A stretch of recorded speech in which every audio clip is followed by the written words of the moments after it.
और जो उनका शरीर है, शरीर तो हर किसी का नश्वर होता है, लेकिन उनके द्वारा किए गए काम, उनके द्वारा किए गए वो सारी चीज़ें जो यादों में सिमट के रह गई हैं। इतना बड़ा कैंपस विद्या प्रतिष्ठान भी पवार फैमिली की तरफ से ही बनाया गया है और इस प्रतिष्ठान के वो ट्रस्टी भी थे। तो आप सोचिए कि जगह भी उस जगह को चुना गया विद्या का। बिल्कुल कुमार कुंदन, और ये जो भाव है, ये जो इस वक्त हम देख पा रहे हैं किस तरह से जो अजीत दादा अमर रहे के लगातार नारे हो रहे हैं, हम ज़रा सुनाना चाहेंगे इस वक्त क्या वहाँ पर माहौल है थोड़ा सा।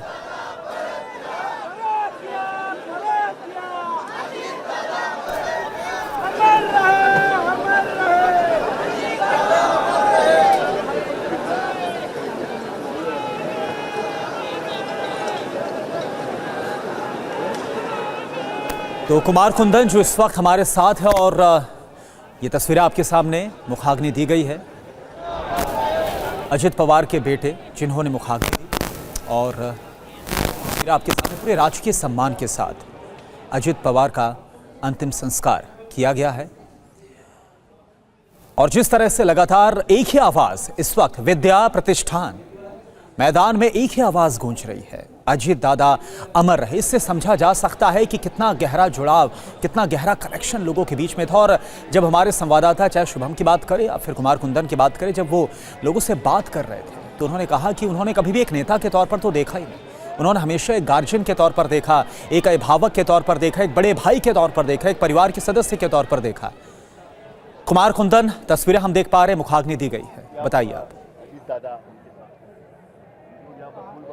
निश्चित रूप से अब जो तस्वीर में दिख रहा है और जो लोगों के भाव हैं चेहरे पे, वो एकदम निःशब्द हैं और सब लोग अपने हाथों में फूल लेके आए हैं। मैं एक तस्वीर आपको दिखाना चाहूँगा कि लोग दूर से जहाँ जिसको मौका मिल रहा है वहीं से वो फूलों का एक तरह से कह सकते हैं फूल अर्पित कर रहे हैं। ये जो आप तस्वीर देख रहे होंगे कि सब लोग अपने घर से हाथों में पुष्प लेके आए हैं और पुष्प जो है यहाँ पे अर्पित किए जा रहे हैं। तो ये आप जो तस्वीर है, इस तरह की तस्वीर बहुत विरले देखने को मिलती है।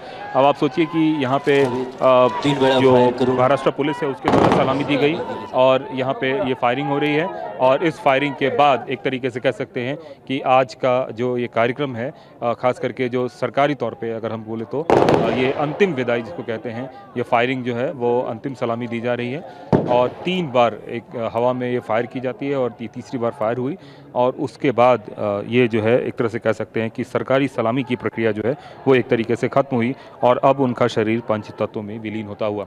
तो मैं जो अभी एक तस्वीर दिखा रहा था करुणा, उसके बारे में मैं कहना चाहूँगा कि जितने भी लोग हैं वो अपने घर से फूल लेके आए थे उनके लिए। ये बड़ा ही एक तरह से कह सकते हैं कि लगाव और अटैचमेंट और एक ऐसी तस्वीर जिस तस्वीर के बारे में अब देखिए सारे लोग खड़े होते रहे हैं और अब जिसको कहते हैं कि अंतिम जो दर्शन के बाद की जो प्रक्रिया है वो सब लोग के सब यहाँ पे खड़े हो गए हैं, अपने नेता से मिलना चाहते हैं, उससे जुड़ना चाहते हैं और एक तरीके से यहाँ पे वो जो प्रक्रिया है उस प्रक्रिया में लोग वो शामिल होना चाह रहे हैं। तो यहाँ जो आपको मैं आपको दिखा रहा था कि लोग अपने घरों से फूल लेके आए हैं और खुद चाहते हैं कि वो यहाँ पे बाकायदा अजीत पवार को खुद से जाकर श्रद्धांजलि अर्पित करें और उसके लिए अपनी अपनी जगहों से ही वहाँ पे वो फूल जो है वो एक तरह से कह सकते हैं अर्पण कर रहे हैं। तो ये जो तस्वीर है, लाखों की संख्या में यहाँ पे लोग हैं, बहुत बड़ी यहाँ पे भीड़, जहाँ तक आपकी नज़र जाएगी वो भीड़ नजर आ रही है और उसमें लोग जो हैं अपने नेता को अंतिम दर्शन के लिए और अब जो है धीरे धीरे यहाँ पे जो पुलिस और कुमार एक बार फिर से आपको रोकना चाहेंगे, जो वहां पर जो भाव विभोर होकर लोग जिस तरह से अजित दादा अमर रहे के नारे लगा रहे, एक बार फिर से सुना देते हैं। जिथे आहात तिथे जागेवरूनच आपण अंत्यदर्शन घेऊन मागच्या गेटने हळूहळू बाहेर पडणार। तो तस्वीरें आपको लगातार दिखा रहे हैं। अंतिम दर्शनों के बाद अब अंतिम संस्कार किया जा रहा है अजित पवार का। मुखाग्नि दी गई उनके बड़े बेटे पार्थ पवार की ओर से। पूरा परिवार इस वक्त मौजूद है, गृह मंत्री अमित शाह भी मौजूद हैं, बीजेपी के अध्यक्ष नितिन नवीन भी मौजूद हैं और ये गमज़दा कर रहा है ये पूरा पल, क्योंकि अजित पवार का इस तरह से जाना बहुत दर्दनाक है। यकीन लोगों को नहीं हो रहा अब तक कि अजित पवार उनके बीच नहीं है। देखिए, एक बड़ा विमान हादसा और अजित पवार सबके बीच से चले गए। त्या मागच्याच बाजूने हळू पूरे राजकीय सम्मान के साथ उनकी अंतिम यात्रा निकाली गई थी। बारामती उनका पैतृक निवास और यहीं से ही उनकी राजनीति की। नम्रपूर्वक और निधि, जरा तस्वीरें देखिए, लोगों को विश्वास नहीं हो रहा। इस महिला के आंसू जो हम दिखा पा रहे हैं, कुछ इसी तरह से आज पूरे बारामती में जो अजित पवार के चाहने वाले हैं वो इसी तरीके से आज भावुक हो रहे हैं। ये समझा जा सकता है 91 से शुरू होकर अगर हम अजित पवार के अगर सियासी सफर की बात करें तो एक जो गहरा जुड़ाव रहा और जिस तरह से गहरा कनेक्शन रहा, लोग भुला नहीं पा रहे। और 66 साल की उम्र, अगर कुमार कुंदन माना जाए 66 साल तो सियासत के हिसाब से ज्यादा नहीं होती है, उम्र कोई ज्यादा नहीं है। और यही वजह है कि लोगों को विश्वास नहीं हो रहा कि अजित पवार, अजित दादा उनके बीच नहीं रहे।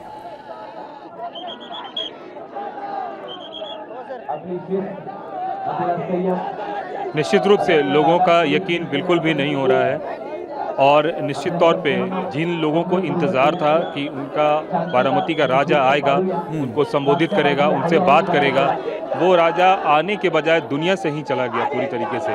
तो ये एक तरीके से उनके लिए अकल्पनीय था और शायद यही वजह है कि आप देखिए जो लोग हैं वो एकदम से पूरे भाव विवल हो गए हैं। कोई रो रहा है, कोई एक तरीके से अपनी अपनी भावनाओं को उद्गार कर रहा है और ये जो तस्वीर है ये उनके लिए बिल्कुल भी यकीन करने वाला नहीं है। और उस तस्वीर का ये गवाह जो है यहाँ पे हर कोई बन रहा है, जिसमें कि सब लोगों को ये नज़र आ रहा है कि अब जो है अब अजीत पवार हमारे बीच नहीं रहे और अब यहाँ से जो अंत्येष्टि की जो प्रक्रिया है वो प्रक्रिया एक तरीके से अंतिम चरण में है।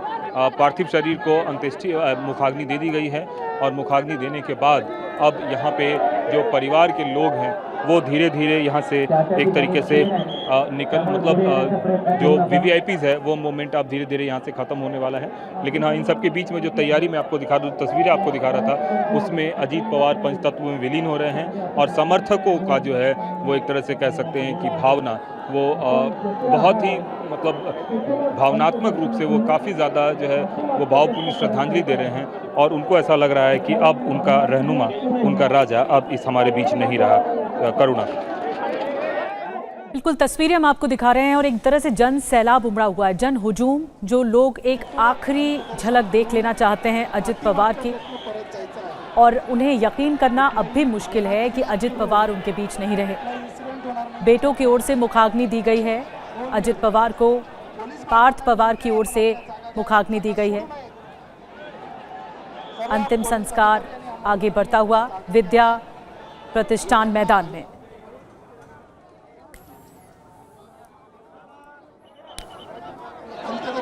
तो तस्वीरें लगातार हम आपको दिखा रहे हैं जो दिखा रही हैं कि अजित पवार का जाना एक बहुत ही भयानक हादसा जो सामने आया पूरे देश के लोगों के लिए। इस हुजूम के लिए, इस जन समर्थन के लिए यकीन करना, भरोसा करना मुश्किल है कि अजित पवार उनके बीच नहीं है। एक ऐसा जन नेता जो कि बारामती से जिसकी राजनीति की शुरुआत हुई और 1991 का वो समय जब अजित पवार अपना कद बड़ा करने की कोशिश कर रहे थे और फिर एनसीपी को उन्होंने एक बड़े स्तर पर पहुंचाया शरद पवार के साथ मिलकर।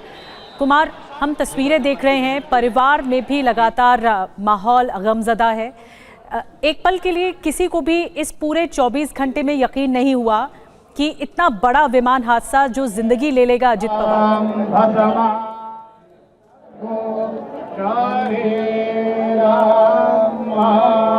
देखिए, निश्चित रूप से किसी को भी यकीन नहीं हो रहा है जी यहाँ पे अजित पवार नहीं रहे। कुछ लोग हैं, सर कितनी बड़ी क्षति है ये एक तरीके से उनका जाना, कितना बड़ा नुकसान है? बहुत बड़ा नुकसान हुआ है बारामती का और संपूर्ण राज्य का और देश का नुकसान हुआ है। ये बोलने में बहुत आता, लेकिन अजित दादा एक नेता नहीं था तो एक राज्य का एक आधार था। लेकिन आज ये इस दुनिया में नहीं रहे तो दादा बहुत अच्छे आदमी थे, पॉलिटिकल थे, लेकिन सभी लोगों को, सभी जाति धर्म लोगों को मान रखते थे। सब जगह उनका नाम था, अच्छी तरह से काम कर रहे थे। लेकिन भगवान बिल्कुल कुमार कुंदन, और ये हम देख पा रहे हैं, देखिए पूरे राजकीय सम्मान के साथ अजित दादा पवार का जो अंतिम संस्कार है वो किया गया।